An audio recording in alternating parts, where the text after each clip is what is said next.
All right, what is going on, everyone? Welcome back to a new YouTube video. I hope you guys are all doing well and you guys had a good Thanksgiving and hopefully are on Christmas break soon if you guys are in school or something. I'm in school and I have finals week this week, so it's going to be tough. I have 6 exams in 1 week, so wish me luck if you can. This video is actually going to be a really cool one. I'm showing you guys this same workout from 2 weeks apart. So this clip you're seeing right here is from about the middle of my mesocycle, where I'm going to about 2 reps in reserve.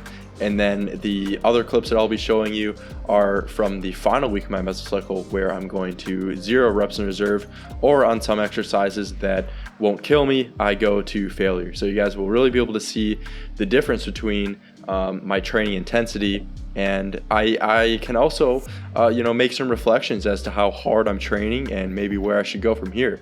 So this is a clip from my last week of training where I'm actually going to 0 reps in reserve.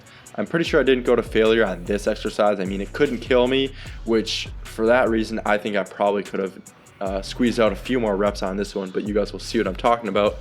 But as you can see, I'm training with about 20 pounds more than that week prior.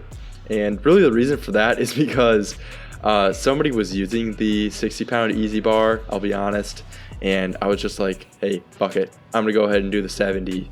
And it was definitely hard, but I think, in that last week especially, you definitely want to be training hard. So yeah, really what I kind of wanted to talk about is, should we always train with reps in reserve? And this has kind of led me to doing things a little bit differently with my training. In the past, I would always, have a specific reps in reserve that I was going to hit every single session, which I think is a great way to train. However, the hard thing is actually estimating your reps in reserve. I think we are really bad at estimating our reps in reserve, or our RPE, so how hard we're actually training. So kind of like what I was finding in the past is that I would try to go to a specific reps in reserve, and sometimes that made progress hard to track and the fatigue that I accumulated unpredictable, where some sessions I wouldn't actually progress from the last one as a prior workout was too fatiguing. So here you can see this is the end of my preacher curl set here. This is at my 2 reps in reserve week. So you guys will for sure see on this exercise how different my intensity is, because in the next clip you'll see I actually go to failure. So yeah, definitely cool stuff. And back to what I was talking about, should we always train with reps in reserve? I think that we should instead focus a little bit more on just going a little bit harder than last time. I think that this is something that I agree with Greg Doucette on. I mean, I don't agree. Well, I just don't like listening to the guy, honestly. If you guys watch his videos, I don't know how you do it. He's just like so loud, and that it's just not something you want to watch on YouTube. But I do think there's a lot of merit to just training a little bit harder than last time and just seeking that improvement. And the reason for that is because that will prevent us from, totally miscalculating our reps in reserve and then not end up like training to an intensity that will allow progression the next week. So another thing I wanted to say, well, you can see here like how hard that training is. Like that's some training that's going to probably get me super fatigued, and like the next session might be a little bit difficult to progress on. But in the last week, I think it's definitely a good idea to just go ahead and send it. That's the thing that you should do during the last week of your training. If you have a deload coming the next week, just going to failure on exercises that won't kill you, I think is a really good idea. On hack squats here, I mean, I don't have a spotter, so this is probably not one where I'd want to go to failure unless I want to get like 16 herniated discs in my back or something like that, and I don't want that. So yeah, but anyways, it went off on a tangent there. But the thing that I'm doing with my training now is called a rep match or beat system. This is something that Dr. Mike has talked a lot about on the Renaissance Periodization channel. If you guys don't follow them, I really recommend it. I am now an ambassador for them, so you can also use my code on their website and get some really fantastic products. If you guys don't watch Dr. Mike, I really highly recommend. He's a really good source of information for bodybuilding, nutrition, training, just everything. So highly recommend. But anyways, what the rep, match, or beat system is you are really just always seeking improvement week to week. So the reason it's called, rep, match, or beat is if you are using a little bit more weight compared to the week prior. We have Sam recording for me here, so prepare for some commentary. I think he talks about how juicy. Yeah, there we go. My legs are looking. But basically, if you use a little bit more weight than the week prior, you can just match your reps and get a little bit of improvement that way. But if you are using the same weight, you might try to beat the reps that you did the week prior, which is another improvement. So really what it does is it emphasizes just little improvements week to week. And if you just, stack that up week after week, month after month, you'll get really strong in exercises. And then find in the end, you're getting really fucking strong. You've made a lot of progress. And it's something that can also be improved mesocycle to mesocycle. You can realize here I probably could have added more sets or beat my reps more than I would in the past to actually get to 0 reps in reserve during that last week of training. I think during the last week it's definitely smart to go all the way to failure or to 0 reps in reserve.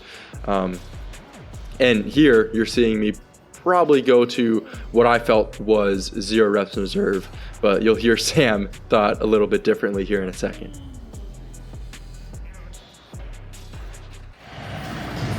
That was a solid set right there. Oh yeah. Oh boy. I think you probably had 3 more in you though. You really feel like that? God dang. Sandbagging. Like that one time there, dude. Yeah, so you heard there that Sam thought I was training a little bit I wasn't training hard enough there, and honestly I could agree with him a little bit, but I do have a reason for that on the hack squat, and I'm not just here to spew excuses or whatever, but I have had a lot of injuries recently. Prep kind of fucked me up, and during prep I didn't really have full deloads. During deloads I brought down training volume, but I didn't bring my calories to maintenance, so I think that really made a big difference as far as my actual recovery went. Beautiful. And yeah, we have some stiff legs here, so this is another exercise where you can see my progression week to week. Here I was doing 275, and then I think I do 295. But I did want to talk a little bit about my injuries and what my training currently looks like. I've been dealing with a shoulder injury for quite some time now, probably something like 6 months, which is a really long time. During prep, it didn't heal, which I think was probably because of the calorie deficit and just continually training it.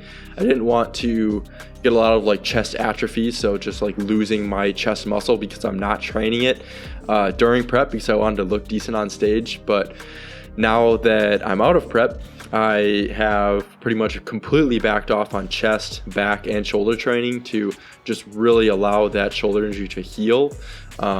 With some physical therapy. I'm actually seeing a physical therapist right now to get the exercise figured out, or to get the injury figured out, and it's really an investment in the long run. It sucks to not train chest, shoulders, or back right now. It's a lot of stuff that I would like to train, but I'm not training right now. But I know that if I kept training those muscle groups, I would have kept making things worse. Maybe I would have injured the tissue more, and then it just wouldn't have been a good idea for the long run. So I made a good decision there, and just making an investment here. But my split currently looks like this. I'm doing biceps and legs Monday, Wednesday, and Saturday, and then on Tuesday and Friday I'm doing biceps, triceps, and abs. So that's really how my training looks, and then I have a rest day on Thursday and Sunday. So I'm really only training biceps, legs, triceps, and abs, and calves, of course. The calves are on that Tuesday and Saturday session. I can't believe I forgot them. They're such an important muscle group. But overall, I'm training 30 sets of biceps per week, which is insane. It sounds insane. I made a short the other day and somebody was just like, how the fuck are you doing that much? Like you're clearly doing something wrong with training, but they didn't understand the context. And the context is that I'm not training, you know, some huge muscle groups that allow way more recovery capacity. So yeah, it's a weird way to train right now, but again, it's an investment in the long run. And once I get back to training chest, back, and shoulders after I've got this injury healed and I've got better movement patterns, I'll be able to like really train that stuff again and really get huge. So yeah, I'm really excited to be back on YouTube. I hope you guys enjoyed this video. This is the last exercise I got for you, so that's why I'm doing a little outro here. But if you enjoyed, make sure to let me know in the comments down below. Let me know if there's anything you want me to cover in future videos as well. And I hope you guys all have a fantastic rest of your day. I'm going to be back next week for another YouTube video. I've already got one recorded, so yeah, should be fun. Hope you guys have a good rest of your day, and I'll catch you guys next time. Peace.